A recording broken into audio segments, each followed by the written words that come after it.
Bonjour chers auditeurs, chères auditrices et bienvenue sur notre antenne de Corbeau News Centrafrique, le CNC. Je suis Gisèle Moloma et c'est toujours un plaisir de vous retrouver pour décortiquer l'actualité brûlante de notre pays. Aujourd'hui, je suis accompagnée de mon excellent collègue Vico Cynthia pour aborder un sujet qui, je vous le dis tout de suite, risque de vous faire bondir de votre chaise. Bonjour Vico Cynthia.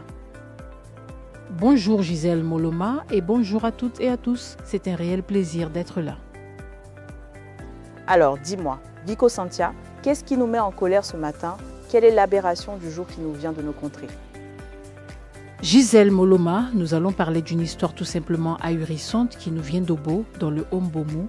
Le préfet, un certain colonel Jules Gayoko, a, semble-t-il, décidé de réinventer la justice à sa sauce, menaçant d'arrêter les parents si leurs enfants, soupçonnés de délit, prenaient la fuite. Une sorte de justice collective moyenâgeuse, vous voyez le genre. Ah oui, je vois très bien le genre. C'est ce qu'on appelle la justice du dictateur Faustin Archange Touadéra à l'œuvre dans toute sa splendeur.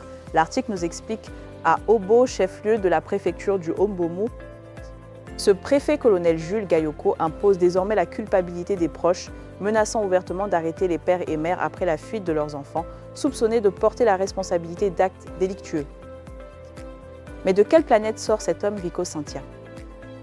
C'est une question légitime, Gisèle Moloma. L'administration dans le Mbomou vient de franchir une étape d'un arbitraire total, une absurdité qui dépasse l'entendement. Lors d'une rencontre avec les notables, les chefs de quartier et les familles d'Obo, le colonel Jules Gayoko a proféré des injonctions qui pulvérisent littéralement tout cadre légal de l'État. On est en plein délire.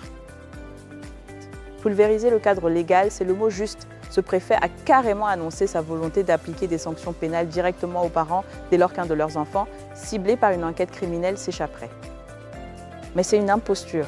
Cette décision administrative remplace la vengeance familiale pure et simple aux procédures judiciaires normales. Cela plonge les habitants du chef-lieu dans une insécurité juridique totale où la parenté devient un crime d'office. C'est une abomination, Vico Cynthia. Une abomination et une dérive dangereuse, Gisèle Moloma. D'autant plus que cette mesure punitive cible de manière à peine dissimulée la communauté azandée, majoritaire dans cette partie du pays. Il est clair que le préfet Jules Gayoko entretient des rapports d'une grande hostilité envers cette communauté. Il ne se cache même plus. Et ce n'est pas la fin du spectacle, Vico Cynthia. Le colonel Jules Gayoko, dans son arrogance, exprime publiquement son hostilité en affirmant que les miliciens d'autodéfense azandais sont désormais épuisés. Incapables et dépassés par la réalité des combats sur le terrain face aux fameux partenaires russes du groupe Wagner, il jubile devant ce qu'il perçoit comme une défaite. C'est écœurant.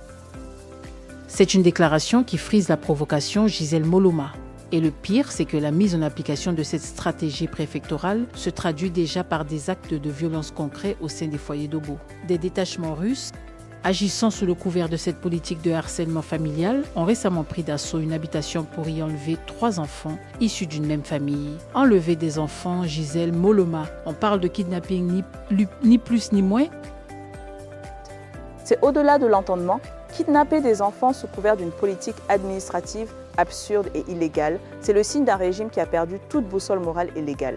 Cet article qui décrit ce cauchemar a été rédigé par Eric Nzapa.